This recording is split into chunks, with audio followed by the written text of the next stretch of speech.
Most people would agree that the Marineford arc is by far one of the best, if not the best arcs in the entirety of One Piece, and Porcus the Ace's death is one of the most important and impactful deaths in the entire series. We would not be where we are today had Porcus the Ace not died at Marineford, and with the events of Egghead Island currently ramping up to be a Paramount War 2.0, and Oda telling us to expect something this year that will make the Marineford War look cute, I got to thinking, what if instead of Ace chasing after Blackbeard, Marco had gone instead? This is an original what if I wrote. She hasn't even heard it yet, so this is her first time hearing this as well, so hopefully all of you, including her, enjoy it. And before we begin, my name is Richard, this is my wife Claire. Hello. And this is One Piece of a Dream. So where would we be if Blackbeard was chased by Marco instead of Ace? Well, obviously the story has to begin the same as the original, with Blackbeard killing 4th Division Commander Thatch in cold blood, stealing the Yami Yami no Mi, immediately jumping ship and going out to pursue forming his own crew, so he no longer has to live in Whitebeard's shadow. However, in this scenario, both Marco and Ace are extremely disgusted and enraged at the death of one of their brothers, and both of them feel it is their responsibility to handle this situation. Marco feeling that he is the only one justified in doing this, being the 1st Division commander and Whitebeard's right-hand man, and Ace feeling that since he is the division commander directly in charge of Blackbeard, he should be the one to handle the justice that needs to be dealt to Blackbeard. However, Marco in this situation is faster. Whitebeard tells them both not to go. He has a bad feeling about this, but neither of them are going to be listening. Marco immediately goes into his Phoenix form, hops ship, and Whitebeard does nothing to stop him. Marco is now in pursuit of Blackbeard. Ace, however, tries to do the same thing. He tries to hop onto his fire ship and actually chase down Marco to go find Blackbeard with him, but Whitebeard is not having it. He has a terrible feeling here and puts his foot down. He stops Ace from leaving, and Ace is not able to get onto his ship. So to play along, the enraged Ace acts like he's a level-headed guy and like he's got his cool back. He says, "I believe in my brother, I'll let him go, it's fine, I know he can handle it." But when nighttime rolls around, Ace sneaks out to his fireboat and immediately sets sail, following Marco's Viver card, and the events that originally played out in the series still sort of happen, with Marco going through most of the places that Ace ends up going through first, and Ace pursuing Marco through his Viver card, which eventually leads him to Alabasta, where he will meet Luffy, give Luffy his Viver card, and then go through the same cover story events that happened in the original, kicking Dr. Blackbeard, then getting kicked in the river, meeting Moda, delivering the letter from Moda's parents at the Navy disguised as a Navy officer, and he gets to drink his bitter coffee. But eventually Marco ends up meeting Blackbeard first at Bonero Island, just like in the original. Marco, however, is not listening to Blackbeard's crap. Marco immediately starts a fight, with Blackbeard's men trying to attack him head on first and failing to touch him, because just like Ace, Marco can have attacks phase right through him. So Blackbeard says, "Look, this guy's not on your level, but this is good for us, because we were already planning to go cut off Straw Hat Luffy at Water 7, and we were going to take his head in so that we could get the title of Warlord for me."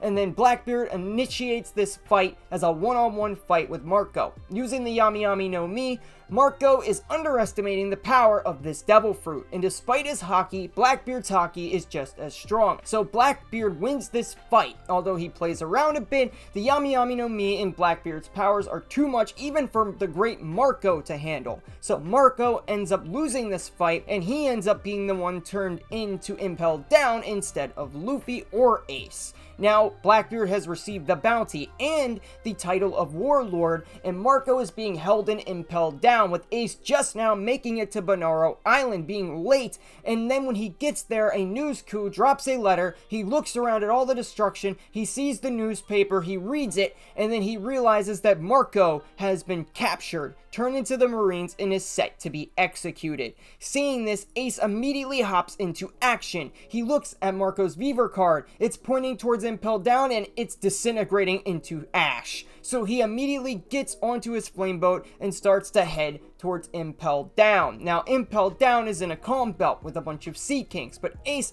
having his Conqueror's haki and his ability to propel himself forward regardless of if there is wind or not, uses his flame through to get through it, and eventually he manages to hop onto a Navy ship that is coming to essentially oversee the execution of Marco to make sure it all goes smoothly, and he ends up stealing a Vice Admiral's outfit to to sneak his way in. However, in the background, the events of Saba Odi have still taken place for Straw Hat Luffy. Luffy has been sent by Kuma to Amazon Lily, and the newspaper, speaking of Marco, had been read by Gloriosa, and Marco being a member of Whitebeard's crew, and Luffy having met Ace at Alabasta, and now knowing that Ace is a part of Whitebeard's crew, immediately realizes that some crap's about to go down. Ace is not just gonna sit there and let one of his family members be executed, and knowing this, he looks at Ace's Beaver card, and then Boa looks at that Beaver card and says it's pointing to Impel Down. Luffy, being scared out of his wits that something is going to happen after Gloriosa and Boa both explain what Impel Down is, decides that he needs to get Boa to do in the original what she did and take him to Impel Down to pursue Ace so that he can help Ace free Marco. So that's exactly what they do. They hop into the Tub Current on a Navy ship and sneak their way to Impel Down. And since Ace has been trying to sneak his way in, by the time that Luffy gets there, Ace is already down to level 1 and Luffy is still trying to sneak off of Boa Hancock's naked body. So Boa Hancock and Luffy part ways. Boa goes to see Marco on level 6. After all, she has been asked to oversee this execution as one of the warlords, and Luffy is now on his journey to find Ace, who is on his journey to find Marco, and together they will find Marco, or will they? So, the first person that Luffy runs into is not Marco, it's Buggy. Buggy is plotting his escape plan. Buggy is trying to escape the prison, and he gets caught by one of the snails just like in the original, but eventually he ends up running into Luffy, who needs help being guided down into the depths of Impel Down. After all, if Ace's Beaver card in the original was not enough to find him then, it's not enough to get through Impel Down now.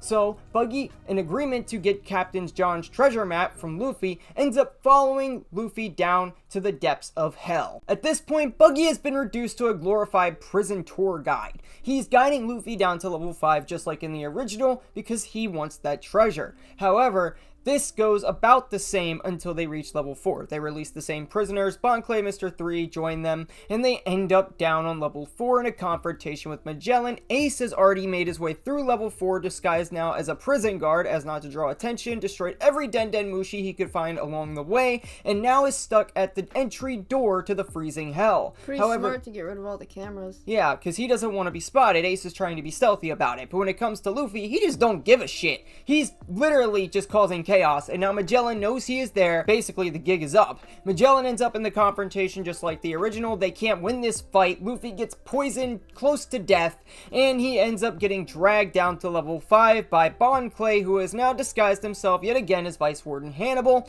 and disguising himself as Vice Warden Hannibal makes it so that when he gets to level 5, he still has to give up his coat and his weapons before he can enter. Not that I think a coat would really help you very much in this level. It seems like it's a radically freezing wasteland in the negatives, but we're not going to go there. But what we are going to go to is the fact that Ace, still disguised as a prison guard, sneaks up behind them as Vice Warden Hannibal walks into the entrance, and he beats up those two guards and forces his way inside. He is about to attack Mr. 2 Bon Clay, but Bon Clay switches back before that can happen, and Ace realizes that this is one of Luffy's friends trying to save him after Mr. 2 explains himself. And upon explanation of what happened to Luffy and what he is trying to accomplish and what he needs to do to get better, they end up looking for Ivankov. So Mr. 2 and Ace are searching while Mr. 3 and Buggy have done the same thing they did before and tried to escape. In Mr. 2 and Ace's case, the demon wolves that are in this level are much easier to deal with this time because Ace is there to help. However, his flame fruit powers are severely weakened by the extreme cold. I don't know if you're aware, but in extreme cold, even fire can sometimes have trouble burning. But Ace's power is great enough at this point that he is able to take out the wolves no problem, but the cold is a different story. Both Ace and Mr. 2 end up passing out from the cold on their hunt for Ivankov, and they end up getting found by Ivankov in the middle of the woods, freezing, almost damn near dying. And Ace ends up waking up and freaking out. So does Mr. 2. Both of them are screaming Luffy's name, wanting to know where he is. They end up running into the party room where they meet Ivankov. Mr. 2 Bon Clay is in tears, realizing who has just rescued them, and immediately thinks, "Please tell me you saved Straw Boy," and asks the question to Ivankov. Ivankov says, "I treated him, yes." And Mr. 2 is like, "Oh, thank God, so he's gonna be okay, right?" And Ace is just standing there, basically confused by what's going on level 5. 5.5 because of, you know, That's real. it is what it is. It's new comma. But regardless, Ace is very much confused, and he's just kind of in shock but still worried about his brother. So when he hears that Ivankov has actually started treatment, he's just like, oh please, I hope that you actually are able to help him. That's what he's thinking in his head. He's not actually verbalizing it out of respect because he doesn't want to piss this person off. He doesn't know them, but he's also worried for his brother. However, Mr. 2 is having a freak out. Mr. 2 is freaking out on Ivankov, and Ivankov explains that they rescued both Ace and Mr. 2, began the treatment on Luffy, but the treatment only has a 2% chance of working, and it's up to Luffy to survive it. Knowing this and freaking out, both Ace and Mr. 2 run to the room that Luffy is currently locked in screaming. They hear this, they're freaked out, they don't know what to do, but Ivankov explains the situation to them, and they hear this screaming, and all they can do is cheer Luffy on just like the original, only in this one, Luffy gets better quicker because he has his brother by his side to help him will his way through this, and he is better in 18 hours instead of 20 hours. They end up getting out of there after Luffy consumes meat, and they all get a shot from Ivankov's horn fruit, and they end up full of adrenaline, racing their way down to level 6, only to find that Marco has been removed early. Marco is currently being handed off to the Navy, and as in the original, they have to turn around after freeing Jinbei and Crocodile and find their way back to level 1 to escape Impel Down. And that's exactly what they do. It's much simpler this time since there are people that actually know the way through the prison. However, Magellan is back on their tail trying to quell all of the prison riots that have been occurring since Luffy went through with Buggy and Gandino and Mr. 2 and started freeing basically everybody. So Buggy now has his horde of minions following him out of the prison thinking he's God, and Luffy is trying to fight off Warden Magellan with Mr. 3, Ivankov, and Ace, and obviously everyone else that was with him, Jinbei, etc. But before this fight occurs, they meet up with Blackbeard. Blackbeard, the whole reason that Ace left Whitebeard's ship. And it is not pretty. The fight immediately starts with Ace and Luffy both now attacking. Luffy doesn't even know what's going on right now, but seeing that Ace is this man's enemy, Luffy is this man's enemy. So they both go to blows with Blackbeard, and the fight goes a bit differently. They both land hits. However, the fight is stopped. Blackbeard uses Black Vortex. Jinbei, seeing this, jumps in and stops both of them from attacking.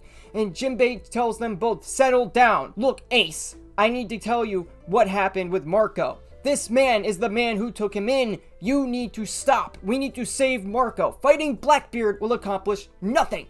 We will simply lose Marco's life and waste time here. You can deal with Blackbeard later when you have Whitebeard with you. This is not a fight you need to commit to right now. And Blackbeard basically tells them, listen to your friend. And they end up parting ways. Magellan sees Blackbeard before Luffy and swarms him with the Hydra of Poison. And they are now poisoned. And they end up going through freeing prisoners down on level 6 and ask them to follow them if they can manage to kill everyone else in the cell first. So ultimately, Blackbeard still forms his crew with Shiryu of the Rain and everyone else the same way that he did in the original, getting the antidote the same way he did in the original, but in Luffy's case, he still has to confront Warden Magellan, only this time the fight goes simpler because Ace is there to help. With Ace there to help, Luffy is able to get by Magellan much easier since Ace has Haki and the flame type Logia that he is. However, now that Ace and Luffy have made it onto the ship, along with Ivankov, Jinbei, Crocodile, the original crew from the actual story, they are now trying to get out of the gates of justice, and Bon Clay, just like in the original, lets them out and stays behind to be a sacrifice.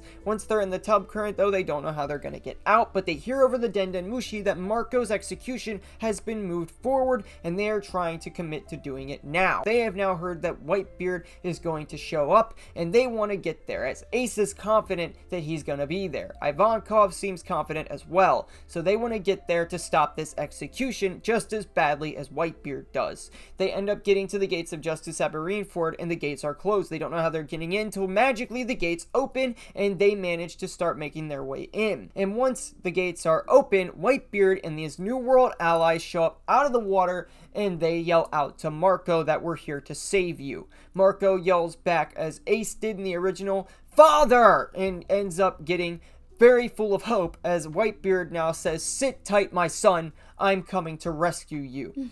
Now that this has happened, Whitebeard has given his declaration of war. He's used the Tremor fruit to start the tsunami, and the tsunami, now on its way, ends up shooting the ship that Luffy and Ace are on all the way to Marineford until Aokiji freezes the wave. Now they're stuck on top of it, and the events that happened originally still occur. Oar still tries to save Marco in this case, but fails right before the finish line, with Kuma and the Vice Admirals ultimately being his demise. However, he's not dead yet. The thing with Mihawk, where he tries to gauge the distance between him and Whitebeard, still occurs, and Diamond Jozu manages to block the attack. But otherwise, this fight so far has not gone as smoothly as it did in the original. After all, they're not only down one commander, they're down two, and they're both the 1st and 2nd division commanders. Their strongest fighters next to Whitebeard are currently not in the mix. So with that being said, it's became more difficult for Whitebeard's crew and the New World allies to defend themselves, being down such a powerful fighter. So what ends up happening is Luffy and Ace end up falling out of the sky,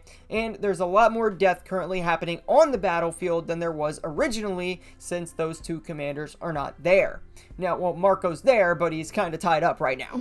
Ace, however, had the brilliant idea this time around that they should melt the ice, and somehow, being the genius that he is, ends up melting the wrong side of the ice, just like Luffy did with his kick, because they are brothers after all, and they end up... sounds about right. Yep, they end up falling and face planting into the hole that Diamond Jozu made. Well, not face planting, the ship face plants, they don't. But they end up landing on the ship and immediately jump into the fray, knowing that Marco's execution has been moved forward and Ace is freaking out. So Ace now runs to Whitebeard, Luffy follows behind him, and Luffy, wanting to beat his brother in this stupid foot race, gets to Whitebeard and basically explains what's going on, and everyone's looking at Luffy like he's crazy because he just approached Whitebeard, and Whitebeard says, "What is a squirt like you gonna do?" Luffy challenges Whitebeard, Ace sitting back, laughing at his stupid kid brother for saying what he had just said. However, Luffy means it. Crocodile then proceeds to try to attack Whitebeard to no avail. Buggy is supposed to attack Whitebeard, but when Buggy tries, Whitebeard talks him out of it, and now he's working with Whitebeard because Buggy is a very gullible man. Now Buggy's people think that he's equivalent to Whitebeard and them, and having also learned on the way there on the ship over the Denden Mushi that Buggy actually did sail on Gold D. Roger's ship and was just laying low all this time, they now have their newfound loyalty and respect to the God Emperor Buggy.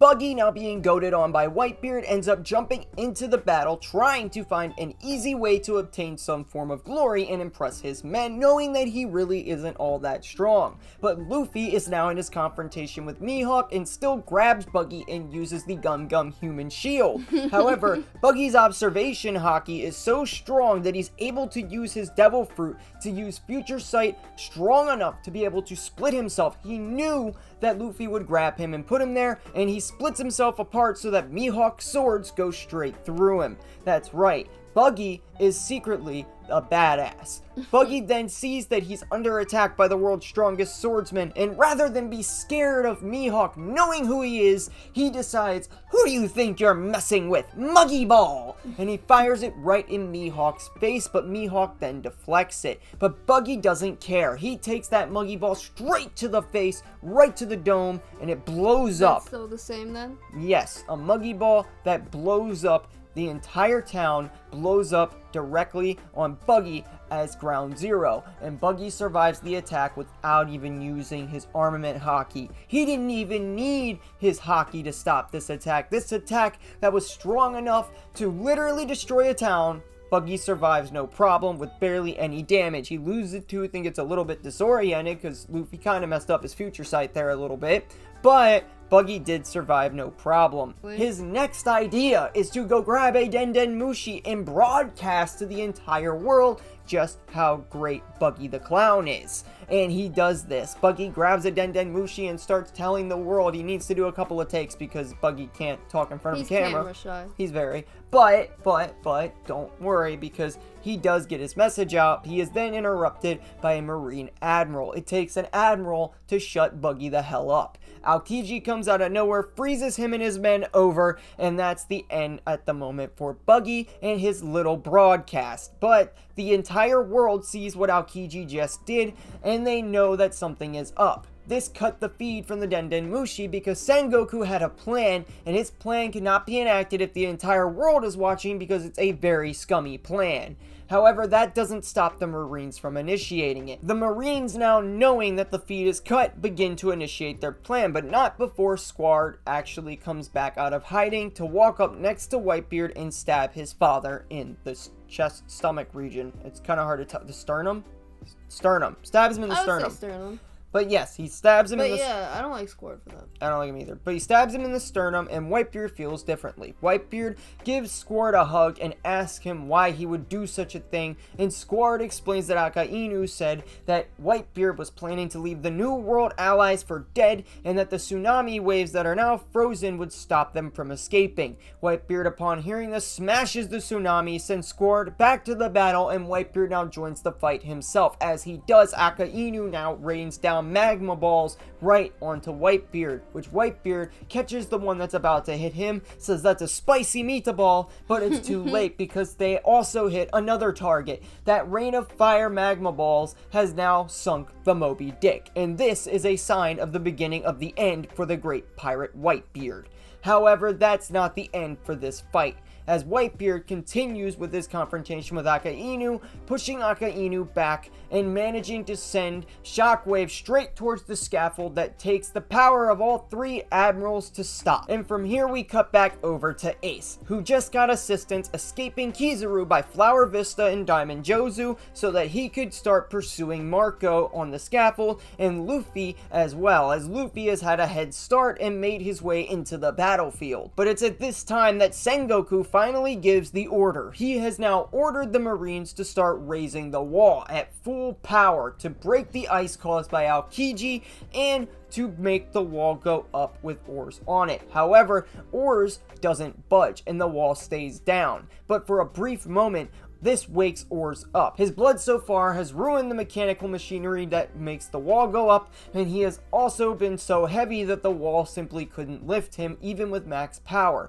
However, since the walls didn't go up, Oars, being badly beaten and injured, stands up just again for another moment and makes a stand. He reaches out, just like he did in the original for Ace, to try to grab Marco, is attacked by Doflamingo, loses a leg, and then is ultimately ended by Gecko Moria. And seeing this, Ace is now furious.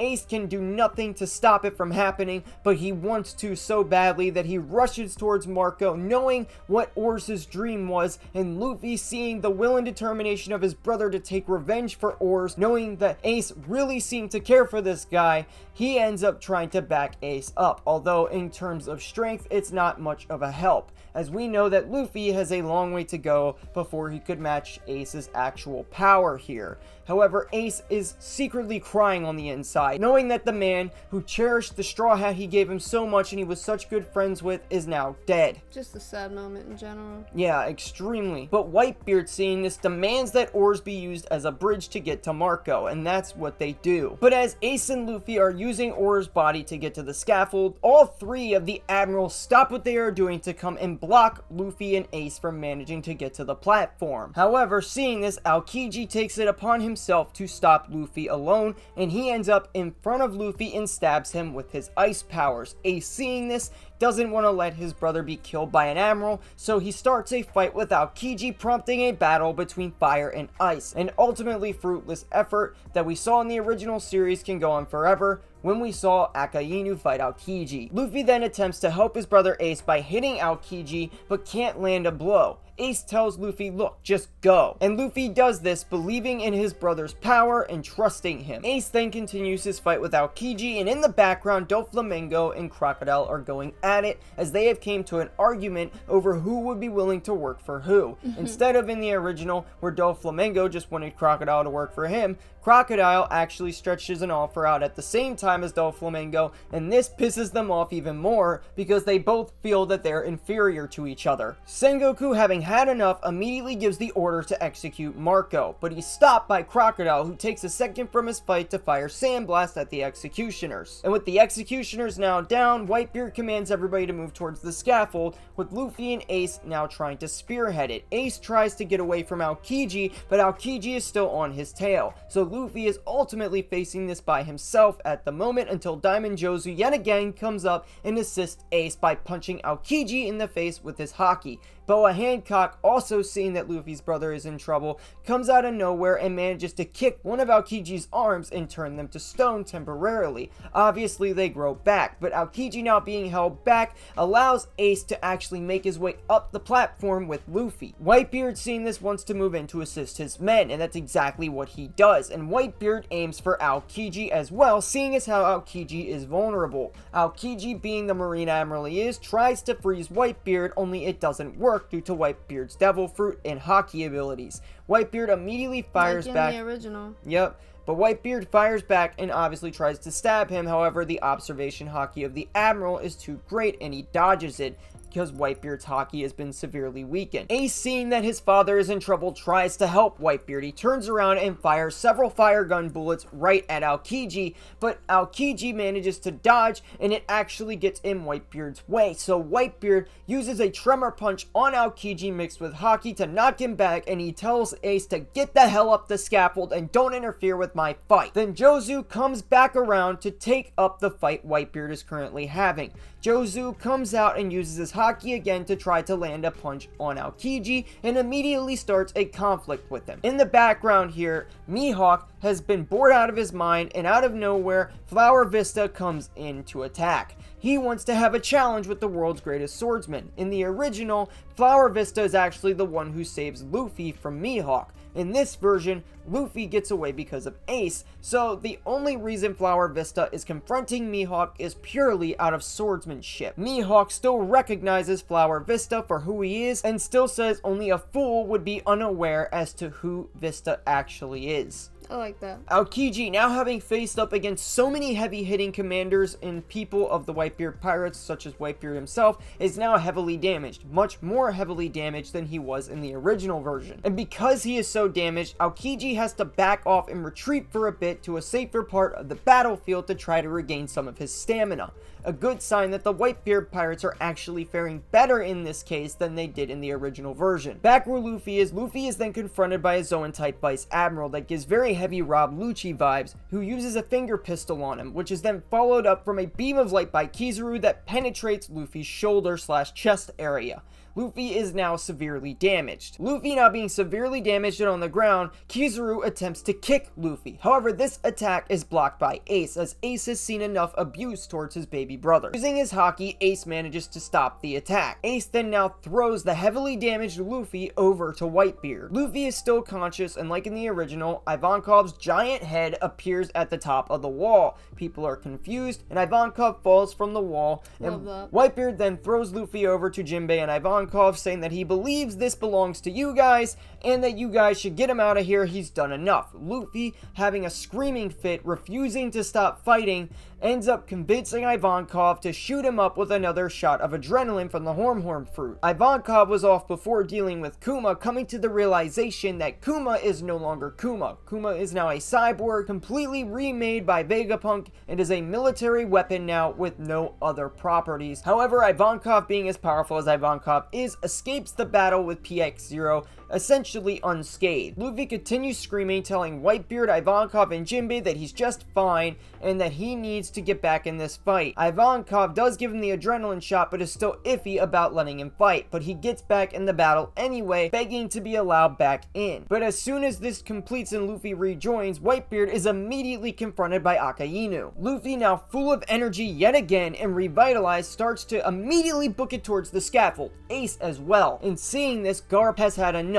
he jumps up onto the scaffold to block both Luffy and Ace. In this scenario, Garp doesn't have any emotional attachments to Marco, so Garp is much more willing to act on defending Marco. However, there is a catch, as these are both of Garp's grandsons, his legitimate biological one and his adopted one. So having to stop his grandsons has still torn him up emotionally. And obviously Sengoku is mad because he did not order Garp to do anything, but feeling this is his family and his responsibility, Garp still decides to take action. Reasonable. Luffy, being damaged, gets fired a light shot at on the platform by Kizaru yet again, and he falls from the platform, but he's not heavily injured. Ace, however, is still making his way up the platform, as Kizaru can't actually fully engage them both because he's stuck in another battle with Whitebeard's commanders. However, Garp being up on the platform is more than enough. Garp and Ace look each other in the face and they both wind up to throw punches. Only this time, Garp actually throws the punch, and Garp knocks Ace off of the platform and then follows him down. Garp does still have flashbacks to both Luffy and Ace's childhood. I guess it's just easier to punch Ace. Yeah, well, this plays out a little bit differently, because this time, instead of going and telling everybody that in order to get to Marco, they have to go through him, when he follows Ace down, he starts to lecture Ace, giving him a bunch of love punches and literally telling him, "Boy, you should have been a Marine," and just beating the crap out of him, giving him several knots on his head, repeatedly giving him the fist of love and telling him just how stupid of a grandson he is. After lecturing Ace about how him and Luffy should have been Marines and that they're both idiots, Garp jumps back onto the platform to defend Marco yet again. Sengoku then proceeds to scold Garp for not killing Ace or Luffy, telling him, "What, are you a family man before a Marine?" And then Garp tells Sengoku to shut the hell up, he wouldn't understand. He proceeds to tell him that he will not be the one to kill his grandson. Someone else can take up that job. That's sweet. Sengoku, realizing that there is no amount of yelling in this world that is going to break the ties between Garp and his family, just lets it go. Ace gets back up after being heavily lectured by Garp and goes off to help Luffy. At this point, Ace is realizing that Garp is going to be a huge problem, as neither him or Luffy can stand up to Garp's power. Whitebeard, having just witnessed this, is watching in shock with a face of basically an L face, and doesn't actually know what to think, not expecting Garp's reaction to be the way it was, but then bust out laughing, thinking that the situation is hilarious. However, while Whitebeard is laughing, being distracted, he ends up getting hit by Akainu right in the stomach, leaving a massive hole that Akainu proceeds to pump magma in. So ultimately, this stunt from Garp did more damage than Garp even thought it would. Kizaru then goes after Ace before Ace can make it over to where Luffy is. And Ace, being pretty dizzy from all of the knocks he just received on the head, isn't faring too well against Kizaru, who hasn't really taken any damage yet in this war. Fair. Diamond Jozu then tries to step in to help his father Whitebeard in this fight, but Aokiji comes out of nowhere and freezes his arm, as he has had enough time to gain some stamina back and get back into the fight. Diamond Jozu is not out though, and uses his haki to unfreeze his arm, and then the battle proceeds. However, Diamond Jozu is not a whole lot of help when it comes to fighting Akainu. Luffy, now seeing just how out of it his brother is and how badly he's getting beaten by Kizaru, goes into gear second, grabs up Ace as fast as he can, books it over to Ivankov, and basically forces Ivankov to inject Ace with another shot of adrenaline, which Ivankov then does. While this is happening and Luffy is carrying Ace to go get the adrenaline, Kobe tries to stop Luffy. However, Luffy just punches Kobe in the face. The heavily injured Whitebeard is then injured even further when multiple Navy officers show up out of nowhere and start firing and cutting on him as much as they can. Whitebeard, though, is not fazed by this, and taking all of this damage, feeling it is nothing at this point to save his son, uses his power to immediately put all of them to the ground. Seeing that the tides are turning, Sengoku then tries to execute Marco yet again, as he got 2 more executioners, and at this point is close to just doing it himself. But rather than do it himself, he allows the executioners to proceed. But Ace, seeing this, immediately with this new adrenaline rush, lets out a blast of Conqueror's Haki, and having seen how upset his brother is, it leads Luffy to doing the same, both of them letting out simultaneous blast of Conqueror's Haki, knocking out almost double the amount of soldiers that were knocked out when Luffy did it on his own in the original, including the 2 guards that were going to be executing Marco up on the scaffold. Whitebeard, now seeing this opportunity, commands everyone on the battlefield to simply back up Ace and Luffy and get them up the scaffold. Hearing this, Ace, Luffy, and Ivankov then rush their way up the scaffold and make it past the admirals as well as the other marines. As in the original, Mihawk attempts to stop them, but in this one he's blocked by Flower Vista and Crocodile at the same time, so Mihawk isn't going anywhere. Dang. And Boa, after having beaten many pacifistas, is now picking on Sentamaru. Ivankov orders Inazuma to make a path for Luffy and Ace so that they can get straight to Marco.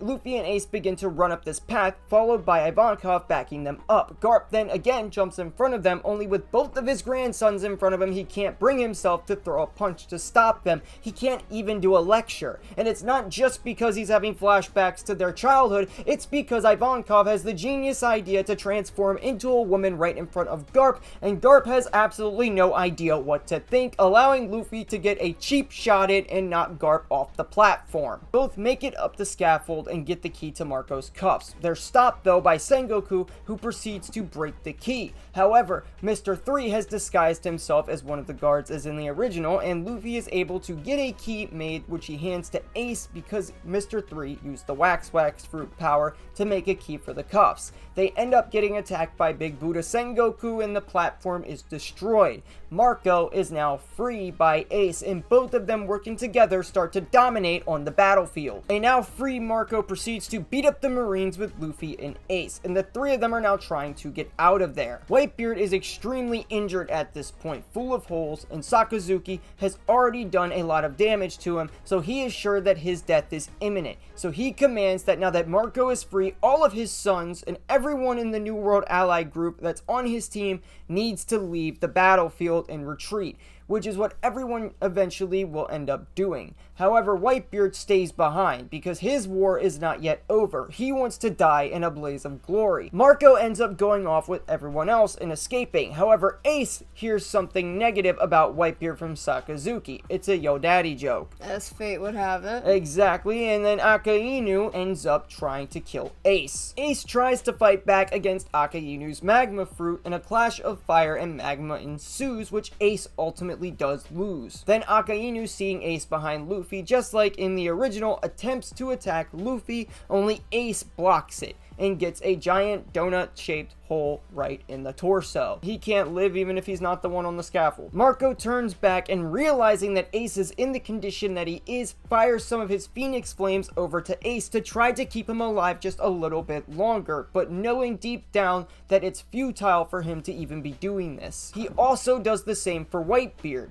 giving Whitebeard some Phoenix Flames from a distance so that he would be able to live a bit longer in this fight and maybe possibly make it out alive. Akainu, seeing that Ace was not dead and still somehow alive and that Luffy wasn't damaged at all from the attack, decides to throw another attack at Luffy, only this time, instead of actually hitting Ace or Luffy, Jinbei grabs up Luffy and blocks the attack. Hey, Jinbei! And Garp, seeing what Akainu just did to Ace, is now furious. Realizing that Ace is doomed and there's no way he can live, Garp goes and tries to attack Sakazuki, but is stopped by Sengoku saying the famous line, "You better hold me down, Sengoku. If you let go, I'm going to kill Akainu." Akainu then tries again to kill Luffy, but is now blocked by Marco, who has shown back up to defend Luffy and try to get him out of there. If Ace can't be saved, he at least wants his brother to be saved. And Luffy, as in the original, is now in a state of shock. After all, he just watched his brother die completely unexpectedly. Jinbei then grabs up Luffy and proceeds to run, and tries to head over to a submarine that has just popped out of the water. That submarine belongs to Trafalgar Law, and Jinbei manages to get over there, but not before the war is done, as Akainu is continuing to fire at them, and so is Kizaru. The admirals simply won't let Luffy go, as they know who his father is now thanks to Ivankov and Garp. It's also a terrible plan for them to simply let such a dangerous future threat with Conqueror's Haki like that leave the battlefield alive. However, Whitebeard has seen enough from Akainu and immediately comes in with a Quake Punch and slams it right into Akainu's face. He is pissed about what Akainu just did to Ace. And Whitebeard does the same chain of events he did the first time, only this time around, instead of like he did in the original, he actually almost kills Akainu. Like, he comes very close. Akainu has most of his bones broken, and the reason he is able to do so much more damage this time around is because of the Phoenix Flames I mentioned earlier given to Whitebeard by Marco. After Whitebeard's massive beating, Akainu ends up still running away underground, but not before Blackbeard shows up to the party. Whitebeard, now super close to death, sees Blackbeard as he arrives on the battlefield, and he is the reason all of this started. So Whitebeard immediately rushes his way over towards Teach, and he grabs Teach and smashes his face into the ground with a tremor quake, regardless of what Teach can do with his devil fruit. And Teach, now realizing that he needs to be more vigilant, tries to stop any more tremor attacks, but Whitebeard, realizing his devil fruit is no longer working, uses his blade to cut Blackbeard, cuts his shoulder all the way down through his chest, leaving a massive scar. This manages to heavily damage Blackbeard, but it doesn't kill him, and Blackbeard then gives the order for his crew to assassinate Whitebeard, which they do. They all open fire, and immediately, in a heartbreaking scene, they end up killing Whitebeard, but not before Whitebeard can yell out on the cameras, which are now reactivated, that the One Piece is real. Then Whitebeard finally dies. In the second where Whitebeard dies, Blackbeard still throws his blanket over top of Whitebeard and manages to steal the tremor fruit. And Blackbeard, being fresh with the fruit and now mad with power, almost destroys the entire island just as he did in the original, and is confronted by Garp and Sengoku, continuing to yell out the same crap about this being his era that he did in the original. The Heart Pirates then show up with Kizaru still trying to stop Luffy, as I mentioned earlier, and Jinbei manages to hand Luffy off to the Heart Pirates. Log manages to get away in his submarine, narrowly escaping all of the blasts that Kizaru throws at him. Kobe still comes out of nowhere and screams that he wants the war to stop, but this time, instead of trying to block Akainu, he's trying to block Sengoku, Garp, and Blackbeard. Blackbeard, throwing a Black Vortex attack, is blocked by none other than Shanks, and the same scene plays out that did with Akainu, and Sengoku ends the war. Blackbeard, not wanting to scrap with Shanks right this second, decides to retreat, realizing that Shanks is fresh and his crew would put a stop to this at this time. He's not ready for that smoke. So Shanks sees Buggy and then proceeds to get Buggy to give Luffy back his hat, rushing it over to him in exchange for a non-existent treasure map. Buggy again being the gullible clown. And with Buggy returning Luffy's hat, that is the end of the war at Marineford. Jinbei and Luffy are safe with Law. Law is now doing his surgery, and Luffy is being taken back to Amazon Lily. And that's it. Marco escapes safely with the rest of the Whitebeard pirates, and the story continues as it would have otherwise. With Ace having died, the only difference is that Akainu really took a lot more damage in this scenario because Whitebeard really wasn't having none of that with the added Phoenix Flame boost. That's it. That's the end of the story. We hope you guys enjoyed. If you did, remember to like, share, comment, subscribe, tap the notification bell, all that good stuff. And maybe watch another video popping up on screen right about now. What did you think of it? It was really good. I really enjoyed it. Well, I'm glad you enjoyed it. I mean, I wrote it. Hopefully, I was hoping that the test audience here would like it, and I hope you guys did as well. Anyway, that's all I got for you guys. Peace. Bye.